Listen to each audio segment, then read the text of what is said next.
everybody, and welcome to Let's Talk Diz, where in 15 minutes or less, we give you all the information you need to know to help plan your next Walt Disney World vacation. My name is Jeff Coviello. I am your host, and joining me each and every week is Disney Master Sandy from Easy Diz by Instant Impressions Travel Services. Sandy, good to talk to you again. How are you, my friend?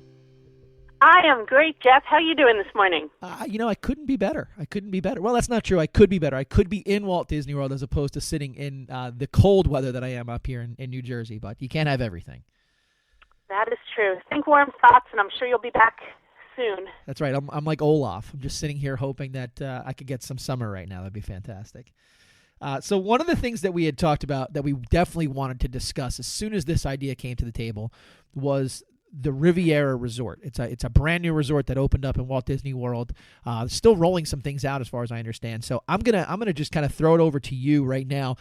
Set us up. What is there that we need to know about the Riviera Resort before we get into any kind of room options or dining options or transportation, any of that stuff? Tell us a little bit about what you've seen about this resort. What jumped out to you at first glance? So I think, being the Disney girl that I am, one of the things about Riviera that sets it a little bit apart from some of the other resorts is this was really based on Walt and Walt's vacation travels and Walt's time in the European Riviera. And to be in the resort and see old family photos of Walt on vacation, if you're a Disney person, his presence there is amazing, and to know that you're vacationing in the style that he did is just amazing. I'm a big resorts girl. I love new resorts, but I have to say Riviera hits the mark. It's everything you want in a resort, and, it's hard to say to people, you're going to Walt Disney World. We know you're going for the theme parks. You're going for all the entertainment. But planning your vacation really starts with the resort. And what I love about Riviera most, besides all the attention to detail and the art and the dining options, is its location. So it's not next to the Magic Kingdom. It's not on the monorail. I'll get the knots out there first because people always ask about them. But it is centrally located, which is always important to me. You pick a monorail resort, you're close to the Magic Kingdom, but you're further from all the other parks.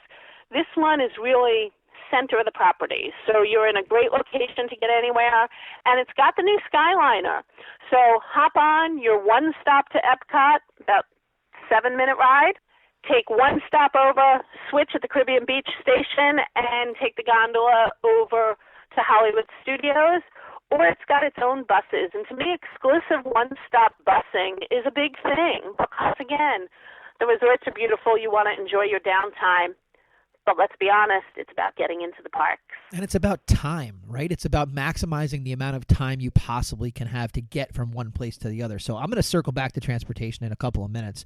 But talk to us a little bit about the room options, because I know one of the things that was talked about when they were building this resort was that there was going to be a lot of different options based on what type of vacation you were going to have. So let's break it down. As far as I understand, there are 5 different categories of room. There are. It's the most categories we've seen in a Disney Vacation Club resort. And I want to kind of talk about that myth for a second as well. If you've heard about the Disney Vacation Club, it is a timeshare, but it's in a Disney hotel. And the great thing about it is you may be a timeshare person and you may be going to Disney once or twice a year. Maybe the Disney Vacation Club is for you. But maybe you only go to Disney every 3 years, every 5 years, every 10 years. You can still stay at a Disney Vacation Club resort. We book those for clients all the time. They're booked right through the Walt Disney Travel Company. And if you're staying there as a regular vacationing guest, it's kind of irrelevant to you that it's a timeshare. It's not some individually owned thing like going to Smuggler's Notch. It is a hotel, and the rooms are hotel rooms. However, because people own there, it's considered a home away from home. You've got some amenities that you might not have in a regular hotel room. So as you said, we've got 5 categories. We'll start with the one that is unique only to Riviera Resort. No other resort has this. And it's called a Tower Studio. What makes it most unique, it is the only room on property that has a maximum occupancy of 2 people and an infant. So one queen bed, and that's it. A little bit smaller on the square footage, but great on saving. But you had mentioned earlier in the show that this is reminiscent of Walt's Travels, right? And if anybody has spent any time in Europe, that's kind of what you're getting in some of these spots is a room that looks probably more like that than some of them that we've grown accustomed to, no? It is beautiful. It is Riviera reminiscent, but it's got Disney touches. So you're going to find artwork that is Disney. There's some great Beauty and the Beast pictures. There's some artwork from Wall-E, but it's done in French Impressionistic style. It's not your typical, let's put the character from the movie on the wall. So everything is truly themed through and through. That's awesome. So we talked about the first type of accommodation. Keep going for us, because obviously not everybody's going to travel is going to be just two people and an infant. So what's the next level that they have? Next one is a studio, and it's one of my favorite rooms for families. It sleeps 5. It's a queen bed, a queen pull-down wall bed, as I like to call it, like a Murphy bed, and then a single banquette. So it's great for families of 5, but it's also great for your families of 4. You might have a boy and a girl that are a little bit older. They don't want to share a bed. Mom doesn't want to sleep with the girl and dad with the boy. It gives you that third bed. What really separates studios from a standard hotel room is the kitchenette. So you're going to have a microwave and a wet bar. So you've got a sink and then a refrigerator. It's great if you want to be able to pop some snacks in, chill your drinks, making it easy to go. Cool. Bathrooms are really well configured so that the toilet is separated. More than one person can be getting ready in the morning. Minimize your time in the hotel, maximize your time in the park. So we said it's all about timing. Okay, so we got the studio too. What's next? 1 bedroom. It's also going to sleep 5, but you might need a break from the kids. You've got a bedroom. The kids are going to sleep in the living room again. We've got that pull-down Murphy bed and the single bed. You've got your own master bedroom, 2 balconies, a master bathroom to die for. Maybe you can sneak in a nice soothing bath for a while. Once you get to the 1 bedrooms, though, you get a full-size kitchen. So you're going to have a full stove, a dishwasher, in case you want to do a little bit more. You're also going to have a washer-dryer. So maybe you want to save on baggage fees. You can do your laundry in the middle of the week, throw it in before you head to the park in the morning, throw it in the dryer when you go to bed. As a mom myself, people sometimes will say to me, really, you're doing laundry on vacation? One of the worst parts of vacation to me, besides it being over, is coming home with 4 suitcases of laundry. I don't mind throwing it in my last night there and coming home with all clean clothes instead of 4 suitcases of dirty clothes.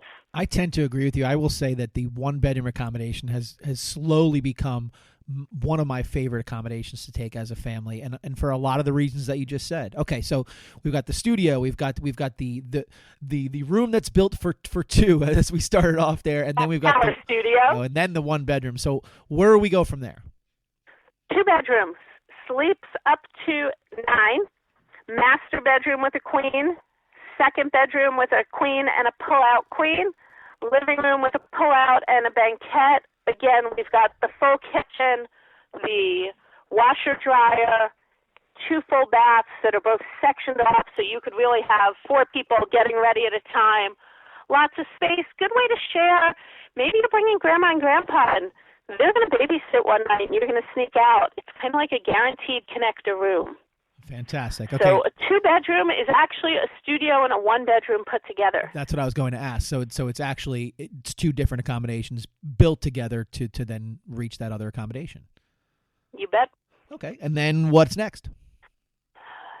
Adequately named, the Grand Villa is so grand, it honestly is more square footage than my house. 3 bedrooms, sleeps 12, living room, dining room, full kitchen, a bar to entertain at, table that seats 10, 4 balconies, incredible artwork, 3 bathrooms.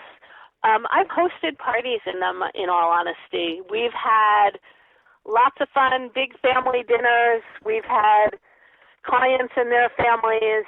It's really that big accommodation that lets everybody play. Now, I am going to dispel one myth that we get asked all the time. sleeps 12. So people will say to me, we'll get that Grand Villa because that big accommodation will save us money.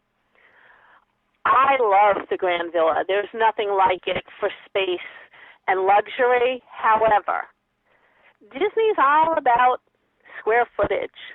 It is definitely less expensive to get 3 hotel rooms than a Grand Villa that has 3 bedrooms. The square footage on that Grand Villa is about almost 6 hotel rooms. So you're paying for all of that space. Great room, great thing if you want to splurge, if you can do that kind of accommodation. But don't look to that to be your money saver. Yeah, and so it goes back to the things that you've said to me for years now at this point, right? It really depends upon what you're looking for. There's no one size fits all. There's plenty of options clearly at this resort, and each accommodation fits a very, very specific group of people that are traveling to Walt Disney World. You bet, and that's why we love talking to guests and really getting what I call a vacation vision. Tell me about what you want to see and what you want to do. Are you spending time relaxing at the hotel? Are you leaving your room at 6 in the morning and not getting back till midnight? We like to custom fit each trip to the family so that they get everything they want. They maximize their dollars and their vacation time. Okay, so speed round here, right? I know we talked about all the room options. Now we got some dining options. So let's go quickly through. If I'm coming there, what are the things that I need to hit? What are the things that are available to me? Oh, without a doubt, Topolino. Topolino is actually Mickey in Italian. Amazing, amazing character breakfast with super unique costumes on our characters. Beautiful dinner with a Hollywood Studios fireworks view. There's a pastry shop right in the lobby. Great pastries, obviously. Little themed pastries and, of course, your coffee. And then downstairs is your quick service, your opportunity for your refillable mug, mobile ordering to grab that quick breakfast, super quick pizza. And one of the other great things about Topolino, or two of the great things if I want to talk about it for dining, you can walk over to Sebastian's at Caribbean Beach. You'll be there in about a 4-minute walk. Or hop on the Skyliner one stop. You can eat anywhere on the boardwalk, beach club, yacht club, all without park admission, or head into Epcot, and obviously the World Showcase has more dining choices than you want. So this is the way to get to foodie heaven. So let me ask you this then, because you mentioned the Skyliner going over to Boardwalk. Have you found, as you're planning vacations for people that are going here and they're interested in staying at the Riviera, have you found that the Skyliner is something that you continually talk about? Skyliner is awesome. We hear from people that they're looking for the monorail resorts because they don't want to ride a bus where they have to fold their stroller, or they're dealing with a scooter and they're a little uncomfortable with the time it might take to load. Everyone's always so self-conscious of those things. Great thing about the Skyliner, no folding strollers, scooters and wheelchairs right on. Even better thing about the Skyliner than the monorail for those scooter accommodations, there's a separate scooter line. They have a car that pulls off, it loads the scooter, and then it gets back in line. You can take 2 minutes, you can take 30 minutes to load your scooter. Whatever you're comfortable with, nobody else is impacted. You should always do what's best for you, but I know people are self-conscious. So this way, knowing that it doesn't impact anybody else makes people feel better. And again, super easy, especially in the evening when the kids are asleep, not to fold that stroller coming home from 2 parks. Big bonus in my mind. So we've got plenty of options as far as where you can stay depending upon the party that you're traveling with, a litany of dining options that we can go and see. It's connected right to the Skyliner. It gives you outside of the monorail resorts, as you had mentioned, which gives you the quick access to the Magic Kingdom. This is in the heart of everything, and it gives you access to every single thing you could imagine. And as you mentioned in the beginning, just the artwork in this resort is outstanding. And not in a typical Disney way, but using that Disney intellectual property and putting it into some different type of artwork that you wouldn't see anywhere else on property. Let's put a bow on this Riviera Resort conversation. Is there anything else that we need to know if we're planning on visiting and maybe staying at the Riviera? Well, Jeff, you said the magic word. You said bow. This resort is the first resort to boast hidden Minnies. Most of us are familiar with the typical hidden Mickey. It's usually assigned by Imagineers because they're not allowed to put their name on their work anywhere. It started as their signature, and hidden Mickeys have really become incorporated all over, not just the resorts, but all the theme park areas. This resort posted up one. You'll find your hidden Mickey, but look in the carpet, look in the balcony railing. The hidden Minnie next to the hidden Mickey, you'll pick her out because she's wearing her bow. Something exciting to go and see, if for nothing else, to go to that resort just to spot the hidden Minnie. Sandy, thank you so much for taking the time today and explaining this brand new and lovely resort to us. Thanks, Jeff. It was great chatting as usual. And that's going to do it this week for Let's Talk Diz. Be sure to reach out to those folks at Easy Diz by Instant Impressions Travel Services for any Disney destination planning. Make it a great week. And as always, keep making memories.